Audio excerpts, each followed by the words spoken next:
অন্তর্বর্তীকালীন সরকার কোনোভাবেই বাংলাদেশের মানুষের সাথে কমিটমেন্ট রাখতে পারছে না, যে কিভাবে প্রতিবন্ধী মানুষ মাস্টার্স পর্যন্ত করে এটা উনি জানতেন না।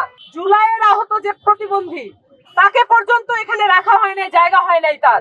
যাদের চোখ হাত পা সবকিছু অক্ষত আছে তাদের দাঁড়ে দাঁড়ে ঘোরা, আর যাদের অক্ষত নাই তাদের দাঁড়ে দাঁড়ে ঘোরা কখনো এক বিষয় নয়।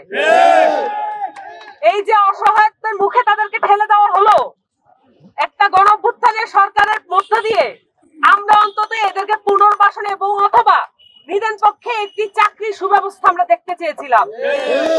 কেন দেখতে চেয়েছিলাম? প্রতিবন্ধী যারা জন্মগতভাবে তারা এমনিতেই শিক্ষার আলো থেকে বঞ্চিত হয়, এটা তো একটা পলিসিগত সমস্যা বাংলাদেশে আছেই।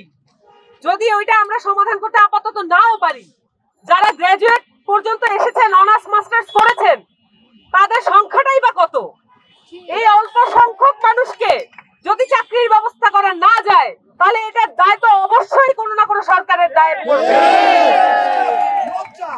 মেনে নিলাম আওয়ামী লীগ গভর্নমেন্টের, আওয়ামী লীগের ফ্যাসিজমের কোনো কাজ ছিল না প্রতিবন্ধী মানুষকে নিয়ে, তাদের কোনো দরকার ছিল না তাদেরকে দিয়ে। কিন্তু আমরা তো একটা নতুন রাজনীতির কথা বলছি, আমরা তো একটা নতুন বন্দোবস্তের কথা বলছি। আমরা তো এই অন্তর্বর্তীকালীন সরকারকে বসিয়েছিলাম নতুন বন্দোবস্ত কায়েমের জন্য, কিন্তু তাদেরকে আমরা দেখছি পুরনো বন্দোবস্তের আলোকে তাদের দৈনন্দিন শিডিউল মেনটেন করতে। আমরা এও দেখতে পাচ্ছি অন্তর্বর্তীকালীন সরকার, এই আলট্রা এলিট অন্তর্বর্তীকালীন সরকার কোনোভাবেই বাংলাদেশের মানুষের সাথে কমিটমেন্ট রাখতে পারছে না। এই যে একটি ঐক্যমত্য কমিশন হয়েছিল, একজন জুলাইয়ের আহত যে প্রতিবন্ধী তাকে পর্যন্ত এখানে রাখা হয় নাই, জায়গা হয় নাই তার। আমরা তো অন্তত এইটুকু দেখতে পারতাম, এই রাজনৈতিক দলগুলোর পাশাপাশি অন্তত প্রত্যেকটা শ্রেণী পেশা থেকে বিভিন্ন লোককে তারা অন্তত বসানোর চেষ্টা করেছেন।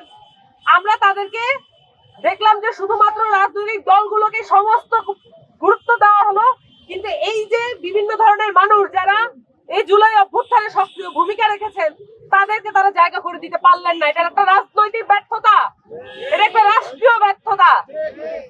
আমরা অনেক কিছু পজিটিভ চেয়েছিলাম, একবারে সবকিছু পরিবর্তন হয় না, কিন্তু আমাকে আপনারা বলে যান যে শ্রুতি লেখক হিসেবে কেন একজন সুস্থ স্বাভাবিক মানুষ, যে তার একজন শিক্ষিত মানুষকে কেন তারা পাবার অধিকার রাখেন না? তাদেরকে শ্রুতি লেখক হিসেবে দেওয়া হয় দারোয়ান বা পিয়নকে, যিনি ঠিক মতো পড়াশোনা করতে পারেন নাই, এবং তাদের যে বক্তব্য, তারা অনার্স মাস্টার্সে যখন পরীক্ষা দেন সেই সব ক্রিটিক্যাল ইস্যু তারা কিভাবে পরীক্ষার খাতায় লিখবে এটা আমাদের বোধগম্য হয় না। এই সামান্য বিষয়টা সলভ করা কি অন্তর্বর্তীকালীন সরকারের পক্ষে সম্ভব নয়?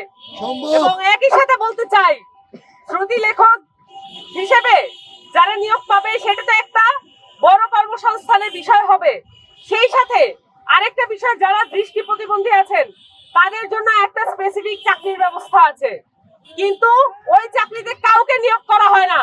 তাহলে এই চাকরিতে যেহেতু নিয়োগ করা হয় না, বেতনটা তো ঠিকই আসতেছে, এই বেতনটা মালিং কাটিং করে কারা খাচ্ছে এটা আমাদের বের করতে হবে।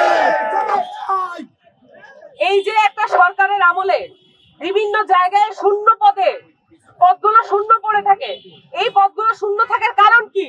আমরা দেখতে পাচ্ছি এখানে অনার্স মাস্টার্স করা বিভিন্ন পাবলিক বিশ্ববিদ্যালয়ের শিক্ষার্থীরা আছেন যারা চাকরির জন্য ঘুরছেন, অথচ শূন্য পদে তাদেরকে কোনোভাবে নিয়োগ দেওয়া হচ্ছে না। এটার কারণ কি? এই যে অসঙ্গতিগুলো আছে, এই অসঙ্গতিগুলো অবিলম্বে সমাধান করতে হবে। ওনারা দেখা করতে গিয়েছিলেন, সমাজ কল্যাণ উপদেষ্টা বলেছেন উনি রিসার্চ করে জানাবেন। এই বিষয়টা রিসার্চ করার মতো কতটুকু তার সময় দরকার, এইটুকু কোনো ব্যাখ্যা উনি বিশ্লেষণ করেন নাই। উনি এটা পর্যন্ত জানেন না যে এনারা পড়াশোনা করে এত দূর পর্যন্ত আসতে পারেন, এইটুকু বোধ বুদ্ধি, এইটুকু আইডিয়া পর্যন্ত তার নাই। উনি কিভাবে উপদেষ্টা হন? ওনাদের উচিত ছিল সমাজ কল্যাণ উপদেষ্টা হওয়ার পরে 3 মাস পড়াশোনা করে সবকিছু সম্পর্কে জানা। উনি সেটা করেন নাই বিধায় ওনারা যখন দেখা করতে গিয়েছেন তখন তিনি আকাশ থেকে পড়েছেন যে কিভাবে প্রতিবন্ধী মানুষ মাস্টার্স পর্যন্ত করে এটা উনি জানতেন না। এটা রীতিমতো আমাদের নাগরিকদের সাথে তামাশা স্বরূপ। এই ধরনের তামাশা করার জন্য আমরা গণঅভ্যুত্থানের পরে উপদেষ্টা বসাই নাই। পরিষ্কার ভাবে বলে দিতে চাই, ওনাদের যে 5 দফা দাবি আছে এর মধ্যে যেগুলো যৌক্তিক, অবিলম্বে সেগুলোকে পূরণ করতে হবে। এছাড়া আন্দোলন থেকে পিছিয়ে আসার কোনো সম্ভাবনা নাই।